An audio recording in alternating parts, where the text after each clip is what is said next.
Okay, in the previous exercise, we saw how we can position child flex items along the cross axis.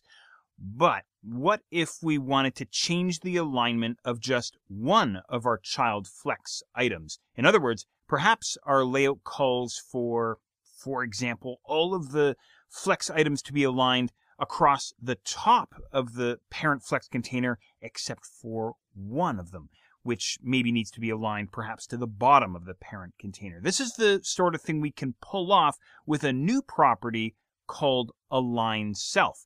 So this allows us to tell an individual child flex item to override the alignment that's set on the parent container, or the default alignment if an alignment isn't set, which of course would be stretch, if you'll recall. Now, if you've been paying careful attention, I hope you have been, and perhaps you've been taking notes along the way as well, you'll know that all of the Flexbox properties that we've used thus far have all been applied to the parent flex container. We haven't yet applied any properties to individual child flex items until now. The align self property, which we're going to be looking at in this exercise, is the first property we'll be applying to a child item, okay? Or perhaps to several child items, depending on what your layout requires. So a little bit of setup here before we try and pull this off. What I'm going to do on my parent ID selector inside my code here is I'm going to go and toast the align items property from the previous exercise, okay, just like this. The other thing I want you to make sure of is that you don't have any height on any of your child items. I just have a width here, the width of 100 pixels there, of course. The other thing I'm going to do is I'm going to toast the font size there, this guy here, off of, for myself anyway, child item number 5 from, again, the previous example, the previous exercise there. I'm going to go and toast that off, okay? I'll go and save my work here just so you can see what I get inside my browser when I refresh. We wind up with this, the default. We're getting that default stretching behavior once again, okay?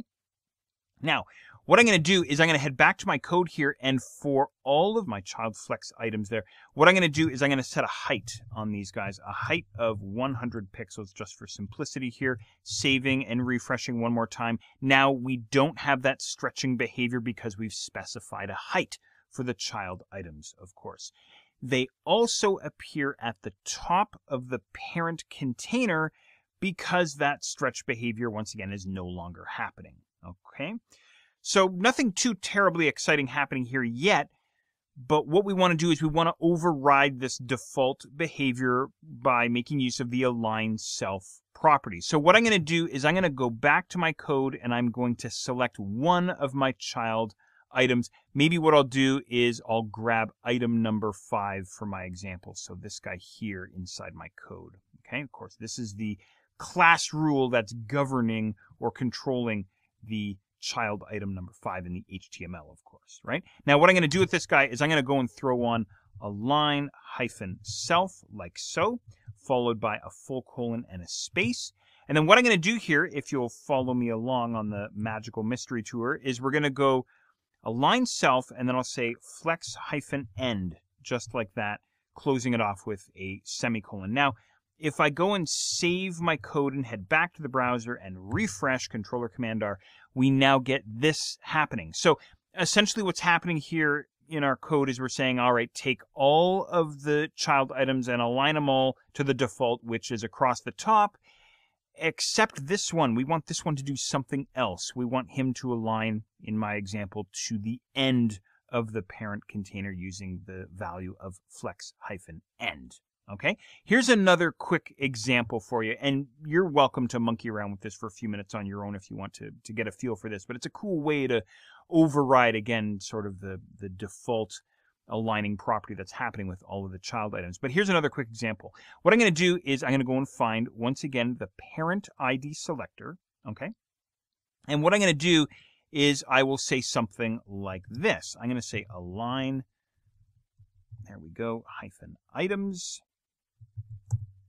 full colon space, and I'm going to say flex-end for these guys, okay? And then what I'll do is I'll take, again in my case, child item number 5 here, and I'll set his align self instead of aligning him to the end. What I'll do is I'll align him to the start, perhaps something like this. I'll save my code and refresh my browser, and as you might expect, we now get the opposite result. We're saying, all right, take all of the child items and align them all to the ending point of the parent container, except this one. We want him to do something else. So again, this is a great way to override that default alignment that's being set on the parent container. Now, back into my code just for a moment here. The values that we can use for the align self property are the same as the properties that we saw in the previous exercise for align items. So let me just run through them here real quick for you here. We could go auto if we wanted to, and I encourage you to experiment again with all of these that I'm about to rhyme off here. You could go with auto. This is the default. What this means is look to the parent container's align items property and value, and simply do that. And as we know, if the parent container doesn't have an align items property specified, it defaults to stretch, unless there's a height set on it. There's a couple of variables at play here, but essentially having align-self set to auto on a child item like this is the same as not having it specified at all, so it's perhaps not quite too useful, but in any regard. You can use auto if you want. We already saw flex-start, and we know what that's all about. We also saw flex end as well, so no big deal there. This should be old news for you. No trouble here, I hope. You could also, if your layout calls for it, align to the center of the parent container. In my example, I'd wind up getting something like this, where this individual child item is now aligning in the vertical center of the parent element. You could certainly pull off something like that.